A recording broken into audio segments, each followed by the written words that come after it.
All right, guys, so I was not expecting to receive this, and I'm kind of glad I didn't go purchase the other windscreen because here is the replacement from the original seller.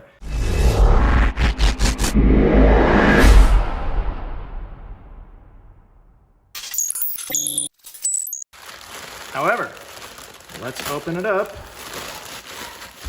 and see what it looks like. Hopefully, there's no damage, and hopefully it's for the right motorcycle.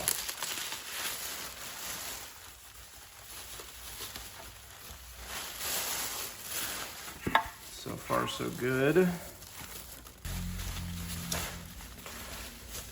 And drum roll. Nothing broken. And we are good. Excellent. It just looks like a little bubble in the plastic. Or a hole, yeah, it looks like a bubble in the plastic. Not the best quality, but you know what? It looks amazing, and this will do. So I'm going to be replacing the OEM windscreen minus the little tube that normally goes here. I had left that off before. And I'm gonna be putting on the long anticipated windscreen that was broken, except now we have the new one.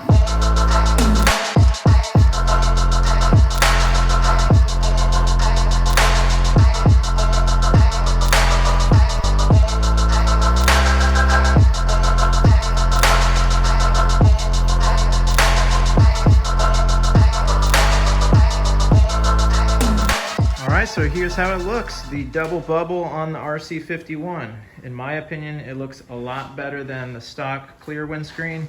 And honestly, I think it's gonna help prevent the burnt bubbling you might remember. I'll put a picture from, I don't know if it's the last video, this video, but a picture of what it looked like before. Hopefully this tinted windscreen will help prevent that. Supposedly the sun was hitting the windscreen just right and causing that damage. So this should be a major help for that. And honestly, I love the way this thing turned out. It looks incredible. The only thing it's missing now is a way to mount the license plate. So you can see I've got really not a whole lot to work with here. I've got, the lighting's not great, but I've got a little area here that I can maybe mount something to, because I've got an LED strip underneath the integrated taillight that'll illuminate the license plate, but I don't want to block my key access. So I got to get creative with this, but I'm hopefully going to go to the DMV tomorrow and get a temporary tag. That way I can ride this thing to the DMV on Friday in the state of Florida. If the title is from out of state, then you have to do a VIN verification form, and this bike came from Colorado. So I took the RC51 on its maiden voyage a couple nights ago, and initially the bike was running pretty well, but something I noticed was when the bike would get up to temperature, the bike would start to sputter at stoplights, and it would stall, and I would have a really strong odor of gasoline. The other thing was it was difficult to start the bike back up. So it was having trouble idling, starting, and then eventually the bike would start, and once I get going, it would be fine. But when I'd come to a light, I would have to continue to give it throttle, otherwise the bike would stall. So I went on the forums and I started researching what causes a rough idle at stoplights, and I started reading about the fuel pressure regulator, the FPR. Apparently bikes that have sat for several years, they can have issues with this fuel pressure regulator, that the internals can become damaged, and it basically just leaks fuel into the throttle bodies, and you're basically flooding your engine while you're trying to ride. So it smells rich like gasoline, and it runs like crap when it's trying to idle. So I went ahead and ordered the fuel pressure regulator. So let's go ahead and unbox it. This is from Partzilla, I believe. The part was about 50 bucks with shipping, and I did a 2-day air shipping. And here is the fuel pressure regulator. So for anyone who has a 2003 or an SP2 RC51, here is the part number that you're gonna wanna look for. And I didn't look too much, but I didn't see any really great videos as to how this can be installed. And given that it's a common problem with the RC51s, I figured I'd do a more in-depth, step-by-step installation video. Especially now that the bike is put back together, you can see the full steps of taking it apart, installing it, and then we'll give a review after it's been installed to see if that fixed the problem. So let's go ahead and get right back over to the bike and get started.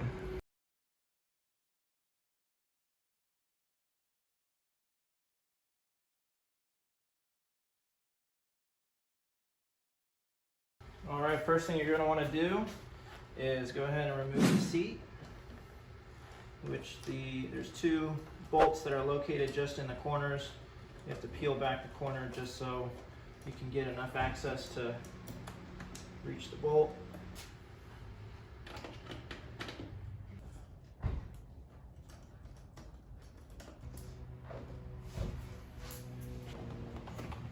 All right. And this is just going to make it easier when I'm trying to remove the tail section. I want to remove the tail section because we're going to be rotating the gas tank up. But before we go any further, I'd like to get the bike on a center stand. If you don't have a center stand, they're really not that expensive and it makes the job a little bit easier. Since we're going to be tilting the gas tank up, I'd rather have it going straight up rather than up and off at an angle with the bike on its kickstand.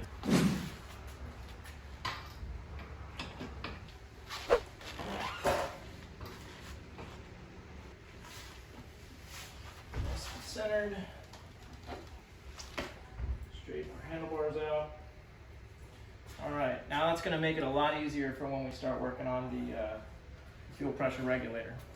All right, next we want to remove the tail section. That way we have space for the tank to rotate.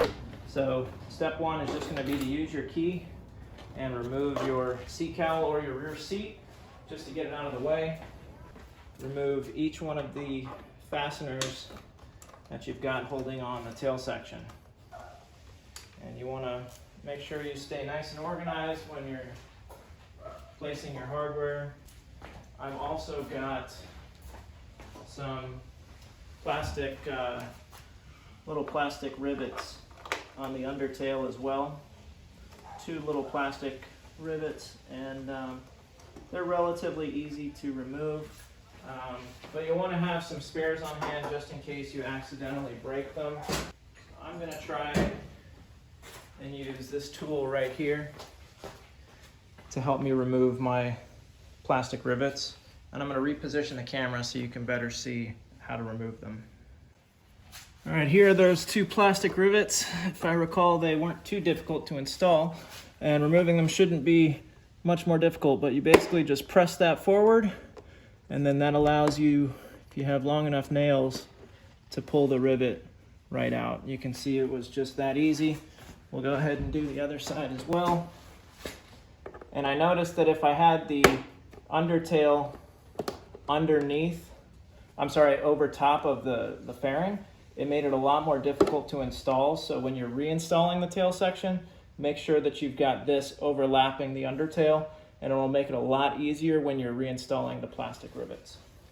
All right, now that we've removed our seat, we've removed 1, 2, 3, 4 fasteners, as well as 2 plastic rivets, and we've removed either our passenger seat or our seat cowl. We can now remove the tail section. So the way I like to do this is I like to pull wide, pull back, and then lift over, and it comes off that easy. All right, now that the tail section's been removed, make sure you remove any documents just to clean your working space a little bit, and now you've got plenty of room to rotate the fuel tank. The first step in rotating the fuel tank is you're going to want to make sure that you protect your nice paint. I've got aftermarket paint, but if you've got the factory paint, it's even more reason to make sure that it's protected while you're working around it. Last thing you want to do is put a nice big scratch or gouge in your paint. So I've got my, what size is this? 5mm Allen key that I'm using to remove the front 2 fasteners. So there's one, and here is number 2. All right, so we've got these 2 bolts out, and that will allow the tank to rotate back. Now, before you go ahead and start rotating, you're going to want to have a some sort of a block, piece of wood, a handle of some sort that you're going to want to use to prop up the fuel tank. I've read online that it's easier to do this replacement with the airbox removed. So I'm going to first rotate the tank up, see if it's easy to pop off the airbox, and if it is, we might remove that first. But let's go ahead and start with just rotating the tank. All right, so I've got the fuel tank rotated, as you can see. What I ended up doing was putting some t-shirts over the tank and just tying a rope from one end of the subframe all the way up to the front of the fuel tank. And now you can see we've got a lot more space to work with for accessing the fuel pressure regulator. So my cover, I've already started to pull it off. I'm basically going to remove a few of these screws up here, pop open the airbox. It's going to give me more access. But ultimately what we're trying to get to is this guy right here. This is your fuel pressure regulator. And it looks like there's a couple of, looks like a vacuum hose and another hose here that we're going to have to pop off. And yeah, so we really just want to try to get as much access to it as we can. There's a hex attachment here that I believe is used to tighten it down. I'm going to look at the new one that we bought so I can get an idea of how it installs. But we're going to go ahead and start by removing part or all of the airbox. We'll see. All right, I'm going to start by disconnecting our guy up here.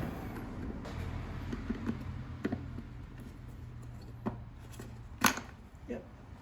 Sometimes if you can get a little flathead underneath these connectors, they come out a lot easier. Let's go ahead and just take this guy off.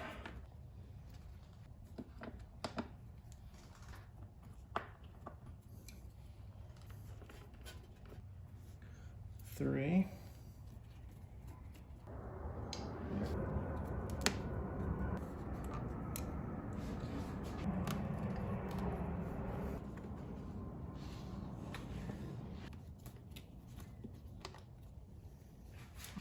Now let's see if we can pop this guy off.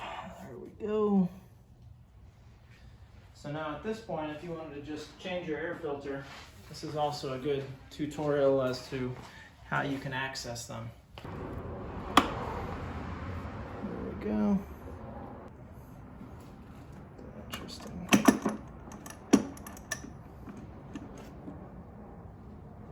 Cool.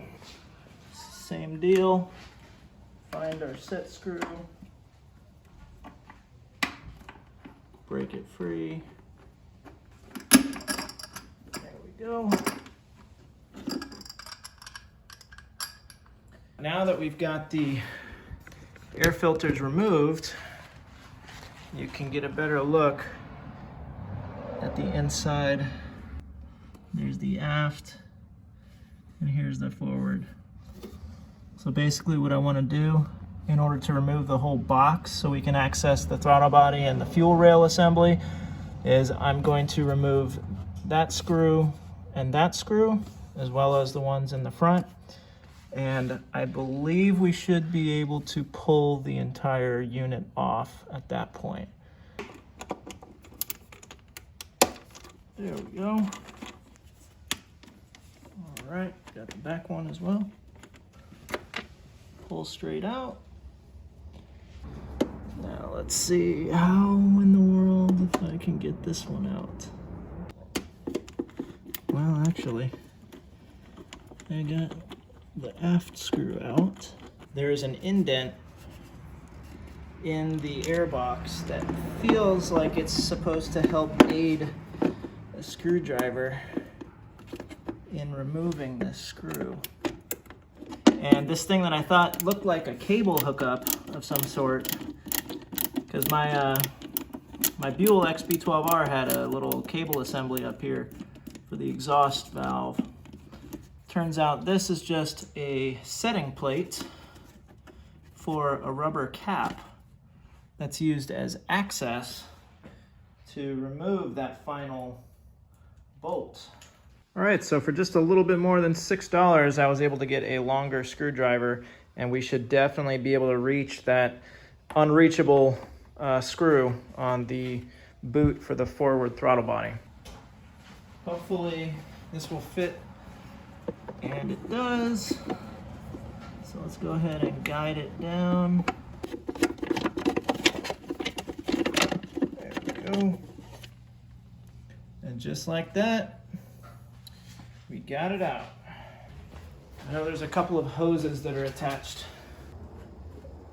There's two in the back. I don't know if you can see, but these are the two hoses.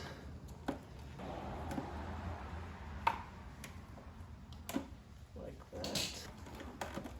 Be able to pull it off, and I can. First one is off. And broke it free. Looks like I've got another hose clamp on this side. All right, we're back over on the right side of the bike, and there's this tiny little hose clamp right here that I want to loosen up some. So let's see if we should be able to pop this guy up and out. There it is. Let's just take a moment to appreciate the throttle bodies and the fuel rail system. And I really appreciate now all of the access I have to remove the old fuel pressure regulator. I'm a little worried about any gasoline leaking out all over our brand new fairings. So I'm gonna grab a few trash bags and just sort of drape it all over this general area, just to prevent any spillage onto our new fairings and just to keep our workspace nice and tight. For those that want a closer view of what it looks like with the airbox removed, here's the throttle bodies, and you've got the fuel rail system here, and there is the fuel pressure regulator. To remove it, we're going to be disconnecting these two hoses here. And I believe a way you can test to see if it's bad is by attempting to prime the system and pulling off one of these vacuum hoses, and if it drips, then it's definitely time to replace it. But I don't think this thing has been touched since 2003, so I'm not even gonna bother. I'm just gonna replace it just because I know it's 99% sure that's the problem. And again, don't forget that you've disconnected some of these hoses, and make sure that you get everything reconnected prior to reinstalling. Well, make sure you get everything reconnected when you're reinstalling the airbox. And the other two that we disconnected, one was here and the other one was back here. Overall, that was not very difficult, and my rope system here is holding up nicely. All right, so I opted for aluminum foil instead of garbage bags just because it's a little bit easier to form the aluminum foil around the various parts of the engine. And here we go.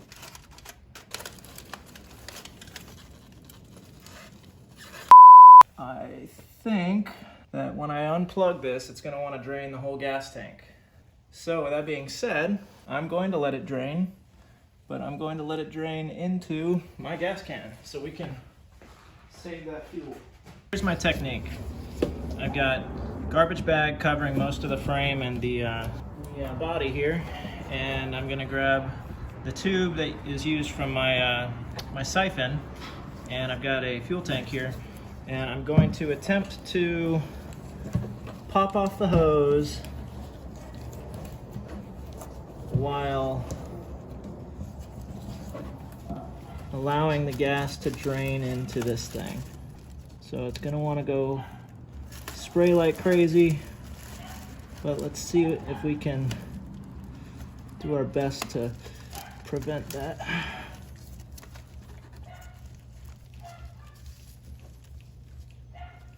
All right, so after lots of spilt gasoline, mostly into our containers, we're finally ready to remove the old pressure regulator. So righty-tighty, lefty-loosey, right? Ooh, yep. I guess we're right. And yep, just a little bit more leakage. I'm guessing after nearly 20 years, it's about time this thing was changed. All right, so I don't see anything online or in the manual about the Loctite for the FPR, so I am just going to reinstall it as is in the same orientation. I'll go ahead and tighten it back down. All right, so now that it's on there, we can go ahead and reinstall our line.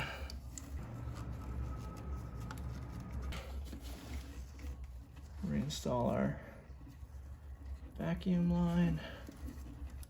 All right, we've got the new regulator installed. Not so bad if I didn't spill fuel all over myself. But all in all, it was not too difficult.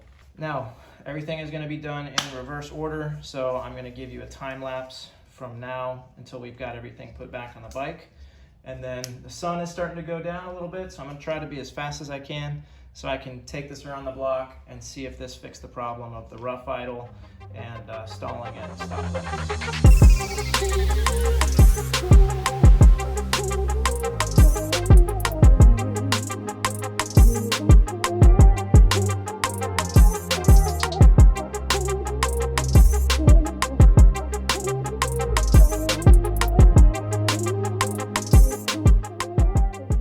Just like that, the RC51 is all put back together. We've got the brand new fuel pressure regulator installed, and now it's time to fill it back up with gas and give it a shot, see if it runs any better. I'm going to take it around the neighborhood real quick, maybe take it out, see what it does at a couple of stoplights, and I will give you my honest opinion as to whether or not that fixed the rough idle and the stalling at red lights problem.